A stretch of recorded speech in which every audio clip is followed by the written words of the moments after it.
Oh my, it's so close to me. Hurry up, dang it! The snow is so high that Connor can't even hardly move.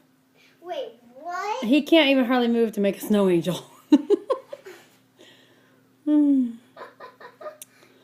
The kids are finally getting outside to play in the snow that we got during the big storm of 2014. It's finally warm enough that they can go back out. But Morgan didn't want to go.